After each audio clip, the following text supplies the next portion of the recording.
It's playtime with the Sleepy Boys.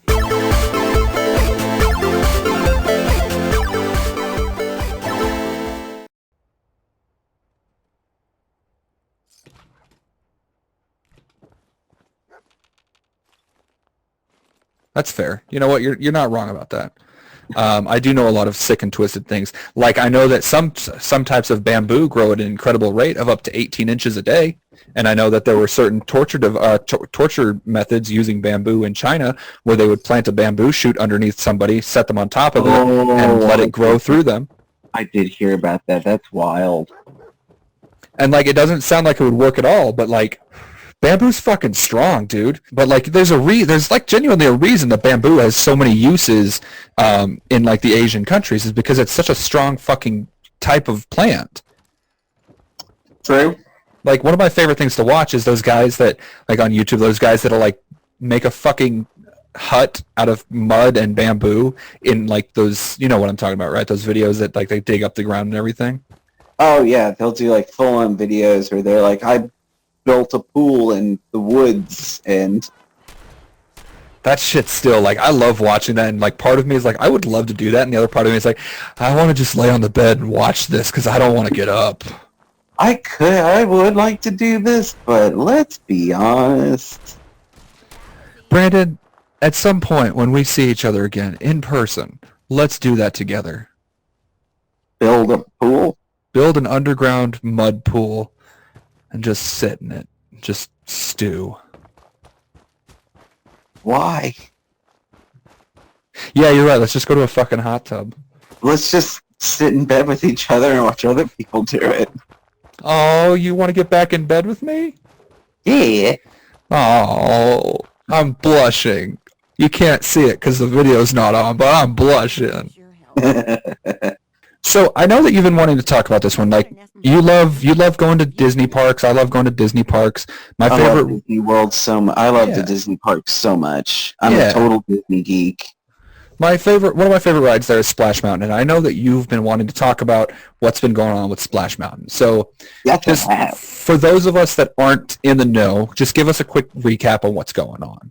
So it came out that Splash Mountain at all the Disney parks is going to be getting a complete revamp and overhaul. They are getting rid of the the Songs of the South theming and going with the Princess and the Frog. See, I didn't know that. Like, I knew it's very obvious why they're getting rid of the Song of the South stuff. It's all very messed up stuff, but like right, which I found it was interesting that they came out and they said that they have been working on this for a year and a half, and that they are now just like, hey, this feels like the right time to announce it. Yeah, and you know, like it is a good thing that they're doing this, and I think I don't want to say that Disney did anything wrong in announcing that now. Like, I think that no, not at all. I think that they did a good thing in doing it. It just feels like kind of like they did it because like there's no way for me to say this right. So like it feels like they're doing it because of everything that's going on, but also because right now is a really good time for them to. I mean, I think benefit from announcing it. I think even if they came out and they were like, "Hey guys, you know, in light of everything that's going on, we've decided that this is the best way to go." Even if that's what they did, I think that would be very positive and a very good thing. But this also shows like how much like this had already been kind of weighing on them. Like, people have said things for the past couple years, and they, you know, they're right. And Disney is always about change. They are always about revamping, keeping things fresh for every new generation of park goers that come to the parks. They have their quintessential staples. And in all honesty, this is the first time, at least in the American parks, the European parks and the Japan and Tokyo, not Japan, the Hong Kong and Shanghai parks constantly. Tokyo? Not Tokyo? That's right. That's what I was thinking. Tokyo.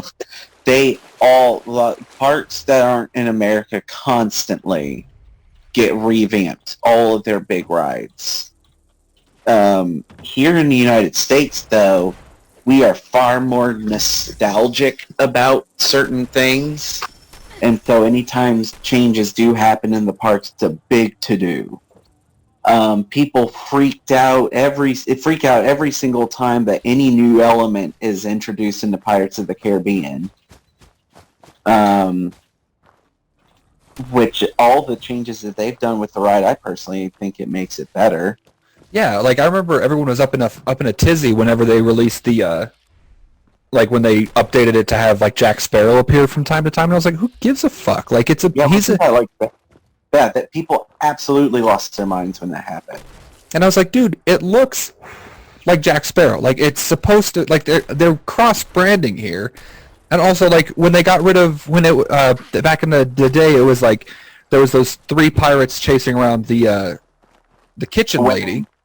Yeah. And then they changed it so that the ladies are chasing the pirates. And I'm like, that, like, given at the time, like, that this is supposed to be set, like, that doesn't, like, that's not how it would have happened, you know? But, like, yeah. In today's climate, in today's world, like, you gotta, you know, be conscious of things. So, and then speaking of the other thing that they've done, the most recent, the biggest change that they've done to Pirates of the Caribbean was introducing Red. The woman who was originally being auctioned off. Yeah.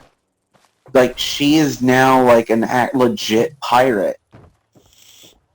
And, like, it is no longer a sexist thing. Like, it is a female, like, empowered female, like, no, I'm a pirate and I'm proud kind of thing. Yeah, and like good on them for doing that. Like I love her. She's great. I love the dialogue that they gave her. But yeah, so Disney's moving forward, and that's what we're gonna see. I mean, the concept art for the ride looked absolutely stunningly beautiful.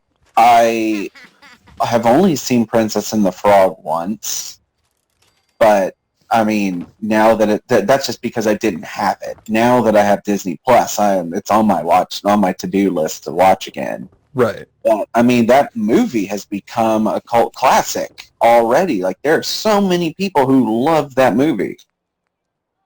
And like, especially with it being Disney's first, like, Black princess, like, yeah, make sure she's represented in the park. I mean, come on. Well, it's not even that she's like the first, like yes, like the fact that she's their first Black princess is phenomenal, but she's also the first princess that wasn't just like she wasn't looking for a love interest, you know? Right. Like every other Disney princess I can think of has always had, you know, trying to find that love interest and trying to find her man, but like, except for Merida, from Brave. I'll give you that one, but because she's a Pixar Disney princess, I always forget about her. I still count her. She's still a Disney princess. Well, she is still considered one of the Disney princesses in their, like, weird Disney princess canon that they have. Leia wasn't looking for love. Leia was not a Disney princess, bud. But she is now. She is now, but in 1977, when that came out, she wasn't. Well, sure, but she is now. And she's not a Disney and she's not a princess anymore. She's dead. You shut your mouth. She's dead. Well, no, she wasn't a princess after the original trilogy. So, who cares? We also call her Princess Leia. Actually, you know what? Technically, I guess she would still be a princess because she was still Leia Organa and all that shit. Yeah. Either way, and another thing that I think was great that they did with The Princess and the Frog is it's the first princess movie that's set in a somewhat contemporary setting. Yeah, very. Other than The Princess Diaries. Fuck you and your Princess Diaries. Although I did love that. Julie Andrews in it. How am I not supposed to love it? I love Julie Andrews. I do love Princess Diaries. It's pretty great. It's a pretty great movie.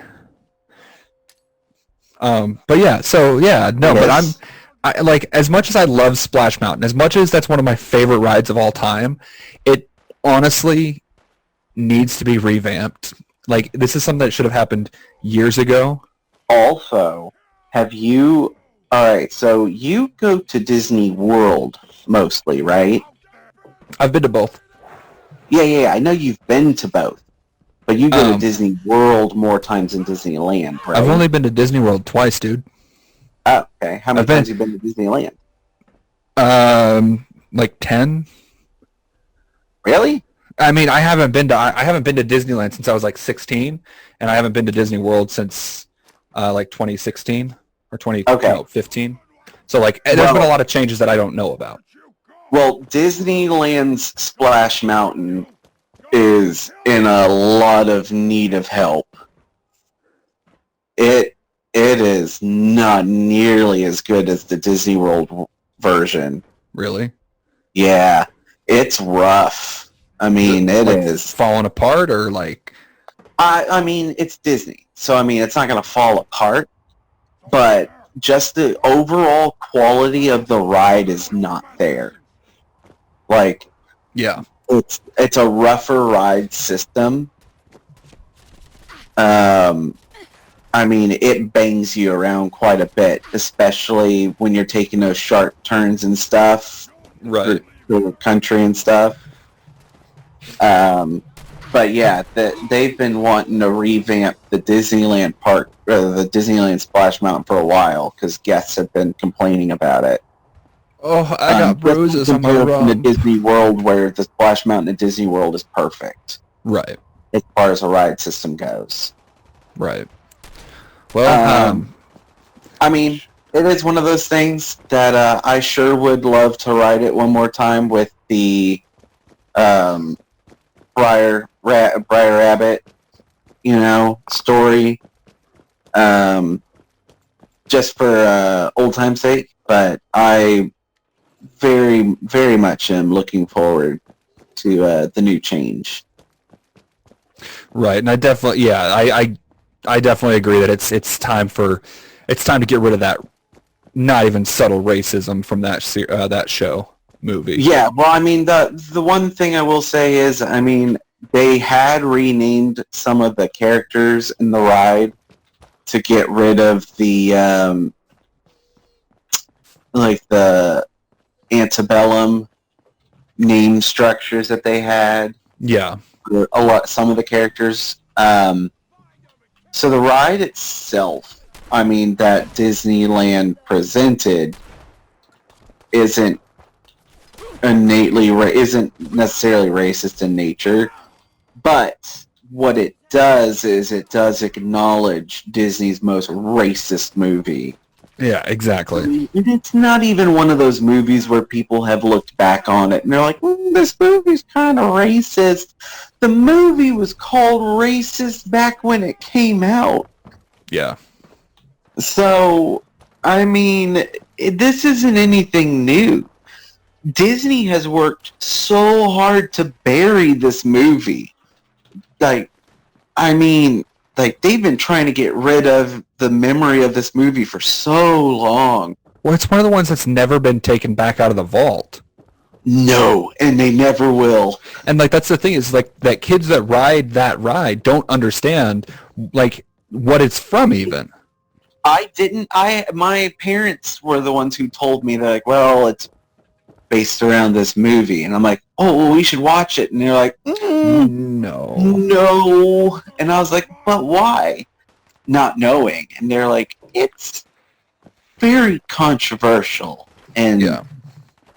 and of course now, and I have only seen the movie once in my life. And Same. I think could not get, it was a painful watch. I've seen it once when I was like 7 or 8 and didn't understand.